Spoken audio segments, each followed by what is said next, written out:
Hello and welcome to The Signal, Workplace NL's health and safety podcast.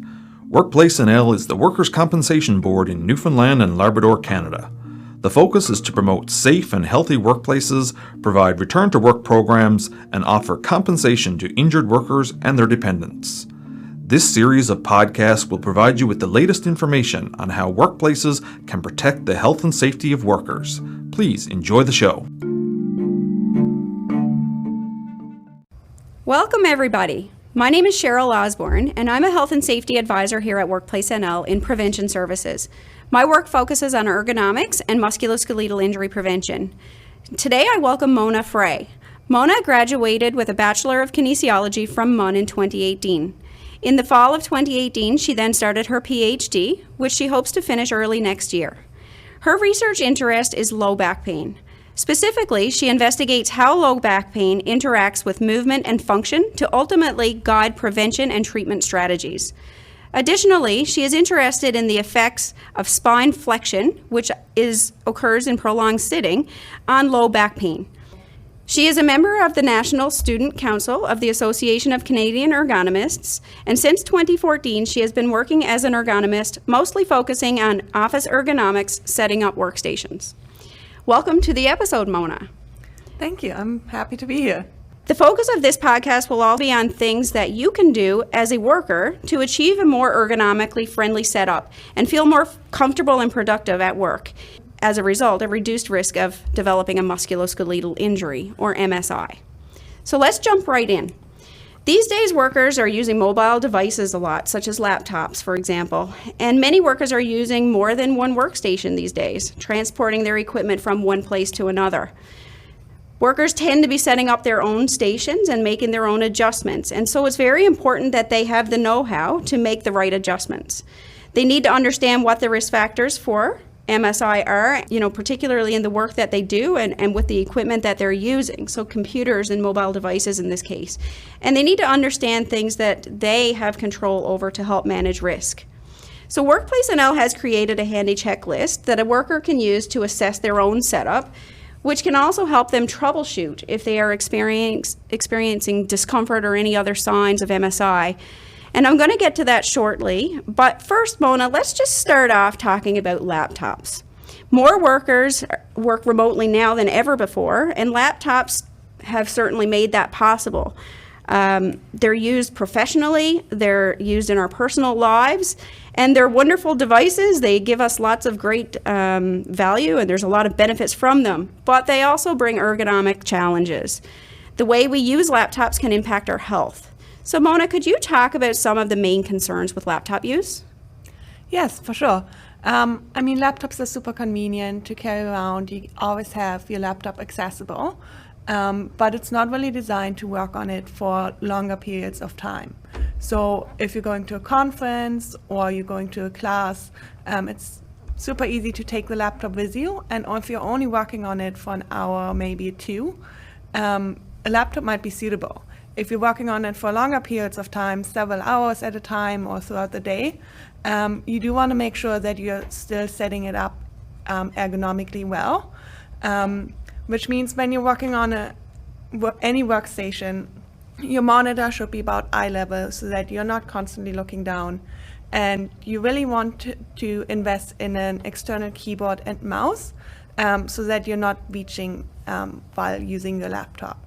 Because the screen and the keyboard are put together in the laptop, usually what tends to happen is that we push out the keyboard, so we're reaching forward, which forces us to start slouching.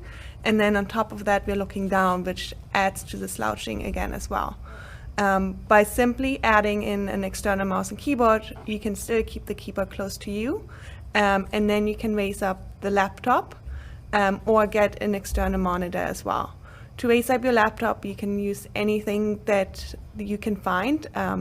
You can use a monitor lift or laptop lift, but you can even use simpler options such as a couple of books, packs of papers, or boxes. When I went to a conference, I even used towels before to raise my laptop. Great. I love the fact that you gave so many examples of ways that you can improvise and not necessarily have to purchase a laptop stand, but even just use a book. Great. So what are some of the common MSIs related to laptop use? We often add a lot of strain to our neck, shoulders, and back because we tend to slouch while using a laptop. So when we're slouching, we're extending the ligaments and the muscles, and we're putting them to more use than normally, which causes a lot of strain and at the end discomfort in those areas, and eventually also increases the risk of MSIs.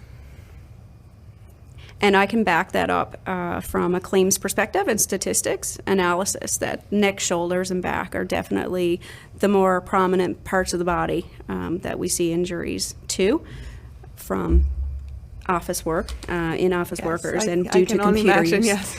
Yeah. So what recommendations do you have then to reduce the risk to people who use these devices?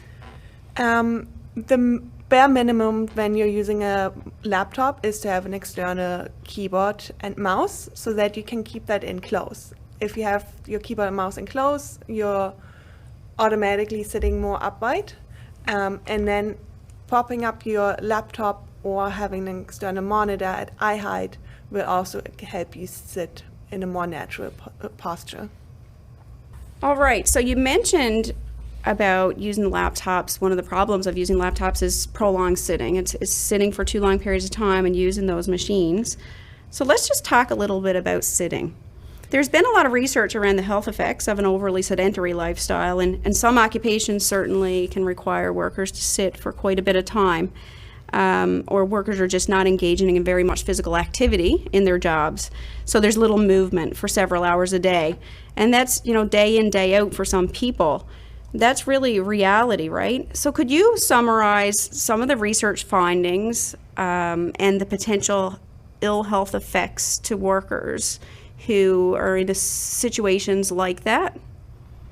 Yes, so prolonged sitting really creates a whole bunch of problems for our health.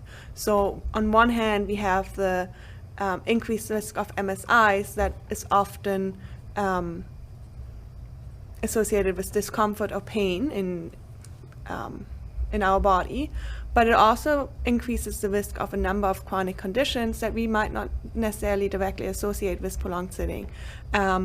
It increases our hypertension, our blood pressure, and can affect a whole bunch of chronic conditions such as diabetes, or it even has been shown that it increases our mortality. So it speeds up or reduces our life expectancy. Wow, that's pretty impactful stuff for sure. From what I understand, there's a couple of factors, right, with sitting. So there's the piece of we're just sitting too much in the run of a day in, day out. It's too much sitting time. But then there's been some talk about uninterrupted sitting time and there being some health impacts with that. So sitting 2 hours straight in between your breaks, for example, and possibly there being some issues with that. Can you tell us a little bit about that and what the research is indicating? Yes, so to say it simply, at the end, our body isn't designed to sit for 8 hours a day, which means we really have to be intentful about being physically active. One study has shown that when people sit for 8 hours a day, this can be made up in terms of the mortality risk by exercising for 60 minutes in the evening at a moderate level intensity. So that would be things like going for a run, playing a sport, basketball, soccer. But a lot of times we don't do that. So there's ways to reducing the accumulation of the negative effects of sitting, such as including micro breaks throughout the day. And any physical activity that we can include in our workday at the end has a positive effect on our health.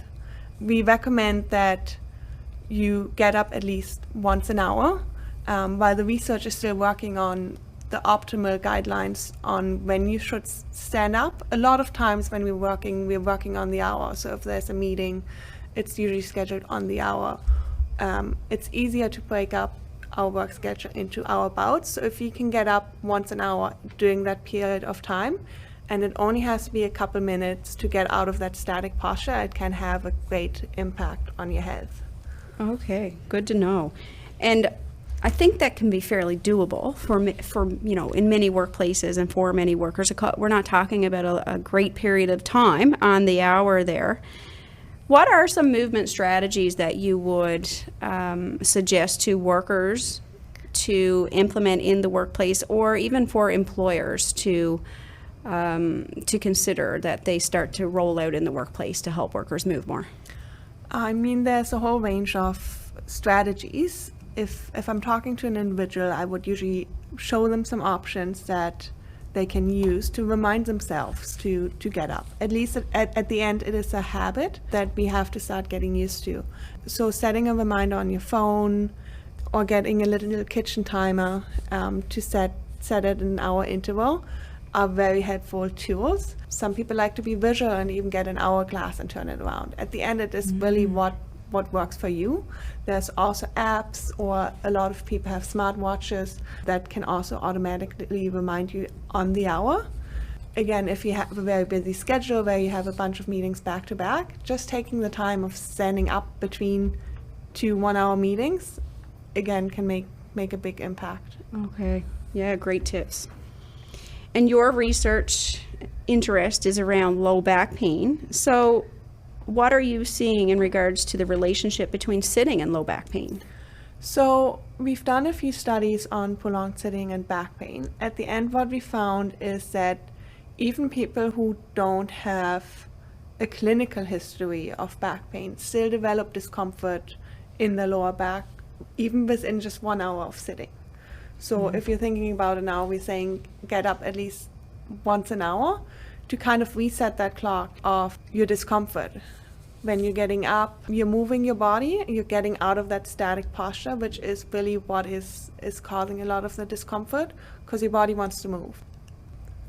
So to help compact the effects of too much sitting, we are seeing now employers are starting to implement sit-stand workstations. They're becoming quite common out in workplaces, and I wanted to know what your thoughts are on sit-stand workstations. Do you have any opinions on them, or are they great? Yes, for sure. I think sit-stand stations are a great investment for any employee. Personally, if you're an employer and you're purchasing a new desk, ideally it would be a height adjustable desk. It doesn't only mean that the person can alternate between sitting and standing postures, but it also means that the employee can adjust the desk to the height that they need it at when they're sitting, which often is a problem with a standard desk, because we have people sitting at the same height desk who are 6 foot and 5 foot, right? So beyond the extra option of sitting and standing, it can also avoid that problem.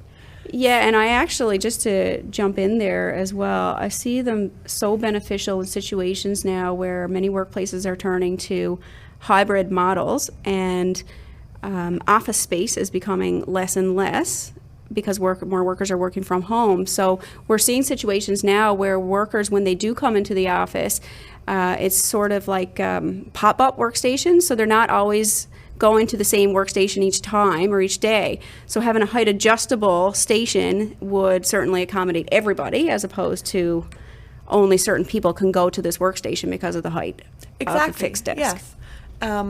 An alternative, if you already have a desk there, is a height adjustable keyboard tray that you can add on. Right. But most of the times, if you already have a desk that's height adjustable, that's a lot more convenient than adding in a tray. For sure. Why purchase an additional piece of equipment when Exactly. actually the cost of sit-stand workstations have come down dramatically in the past couple of years? They're not much more expensive anymore than a regular desk. Right. Yeah. Great. And then you also have the benefit that people can sit and stand. So again, we're talking about sitting being a static posture. Your back is actually more flex as well, or your spine. So just being able to get out of that posture and alternate postures frequently throughout the day is a huge benefit. And it has shown that it decreases discomfort as well as slightly increases the metabolism, which counteracts all the health, the negative health effects that we talked about. Okay. While sitting and standing in alternation is a lot better, you also don't want to be standing all day. At the end, anything that you do for prolonged periods of times is going to cause issues. So imagine walking for 8 hours a day, every day. You're also going to have issues with that. Right. What has happened recently, because we have computers, we have TV, we just are a lot more sedentary. So generally, we are sitting too much. So being able to stand up while working and reducing that sedentary time is super beneficial. At the same time, if you have a sit-stand station, that doesn't excuse you from exercising. So you should still be physically active. That's and right. Get around and move as well.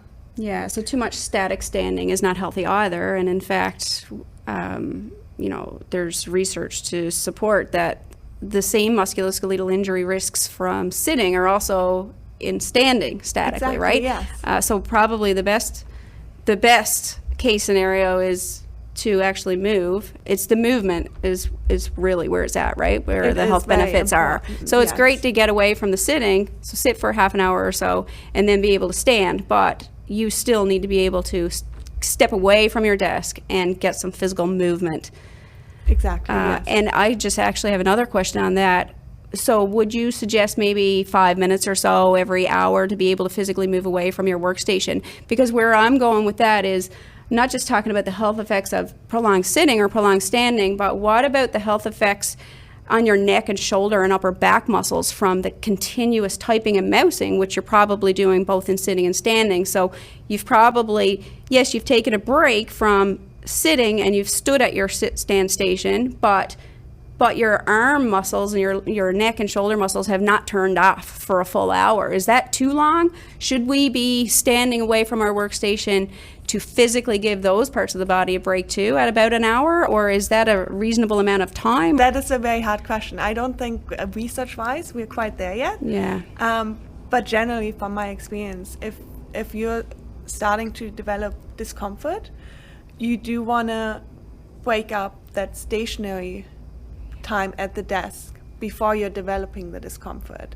And most of the times, if you're moving away from the desk at least once an hour, it could be 5 minutes, could be a couple minutes. Main thing is getting away and moving. It's very beneficial for people. And a lot of times, if you have an injury or a lot of discomfort or pain, you also go to see a chiropractor, physiotherapist, or massage therapist, or even a doctor. And a lot of times they give you exercises or stretches that help relieve the discomfort. Those would also be great things to integrate into your workday. So if you're getting up once an hour, you're walking for maybe a couple minutes, and then if you add in one stretch or exercise before you sit down, that can also reduce the discomfort and kind of reset the clock a little bit. Excellent, excellent. Okay, well, we're going to turn our attention now to the chair, because we get lots of questions about chairs. You know, they can be quite expensive. There's a wide range of prices in chairs out there, and some of the questions I guess we commonly get is, well, does the chair need to have all the bells and whistles? Are there more important features that we need to be looking for when we're purchasing a chair, when we have to make a large investment and purchase for many people? So what would be your recommendations around that? So if you're getting a chair for your office to fit as many people as possible, you want to make sure that the height is adjustable, as well as the armrests, and that you have a lumbar support in the back of the chair, so that people are encouraged to sit back and actually use the backrest, which again prevents them from leaning forward and eventually slouching, which creates that flexed posture, which is really bad for our back and neck. Okay. So chair height adjustment, lumbar support, and armrest support would probably be the key components. And making sure that the armrests can be adjusted as well. Right. So the armrests are adjusted properly when essentially your elbows are at your body sides, correct? And then your forearms just sort of settle nicely onto the armrest pad. Yes, exactly. Right. So if we are a small person now, small, petite people have a lot of challenge trying to find chairs locally here because the armrest can't come in close enough. What would you recommend for someone who currently don't have the proper arm support? How might they be able to get a little more relief at their workstation? So if you have a chair that already has armrests, and a new chair might not necessarily be in your budget right now, or you just can't find a suitable chair, there's a way to modify your armrests by wrapping them and maybe pushing them out a little bit. If you're a smaller person and it's not possible at all, you can also use the desk because it is better to have everything enclosed. So I always said a bunch of times, we want to make sure your keyboard is enclosed so that you can actually sit back, use the backrest, and kind of relax while you're typing. If the armrests are in the way and prevent you from getting in close enough, they really aren't beneficial. So in that case, it might be better to rest on the desk a little bit. Now, that of course depends on your proportions. If you have very short arms, that might not be suitable for you either. Right. Such an individual thing, isn't it? It is, Office yeah. ergonomics, At the end, you want to have your upper arm hanging down and then resting comfortably so that your shoulders feel comfortable. And then your entire forearm should rest on the armrests and or the desk, so that the armrests are pretty much an extension of the desk. Okay. And do you have a list of specific non-negotiables when it comes to setting up a computer workstation? So, for example, is there certain accessories that would be a better bang for the buck that someone should prioritize who might be on a fixed or tight budget? So you can get keyboards or mice for very cheap these days. So you can even get them for $4 or $5 at the dollar store. So those are really items that you should invest in. Of course, if you're willing to pay more, there are mice and keyboards that keep you in a more natural position, but just having a basic version is definitely a must-have. Then similarly, having your monitor at eye level is very important. So the top of your monitor should be about eye height.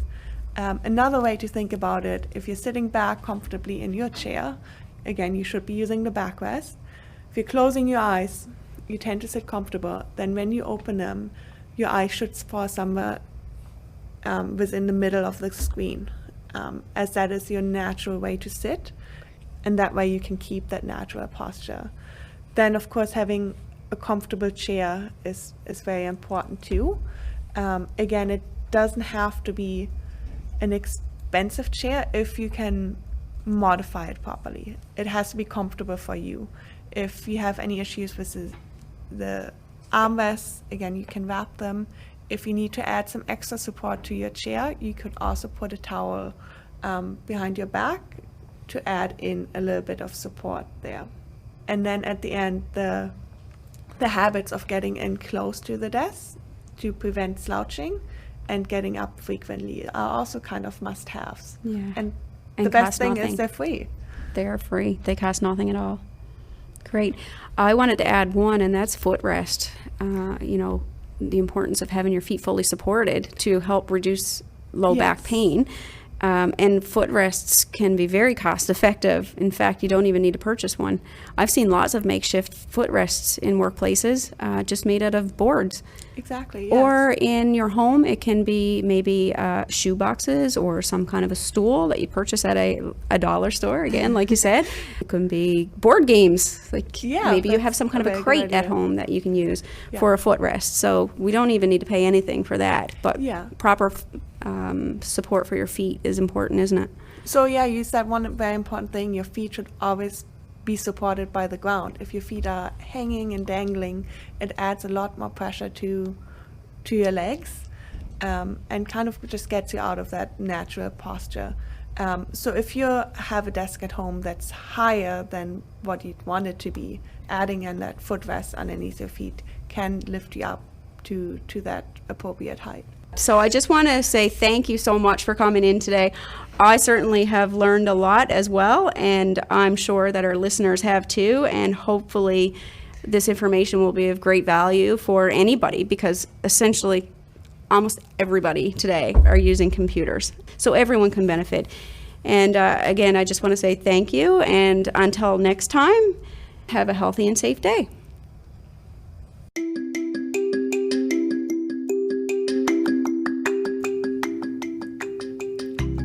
Thank you for joining us today. Transcripts are available to use in your workplace to increase workers' knowledge in various occupational health and safety topics. Visit workplacenl.ca for more information on the services we provide to workplaces. Feel free to share the signal on social media to improve workplace health and safety everywhere. Thank you, and have a safe and healthy day.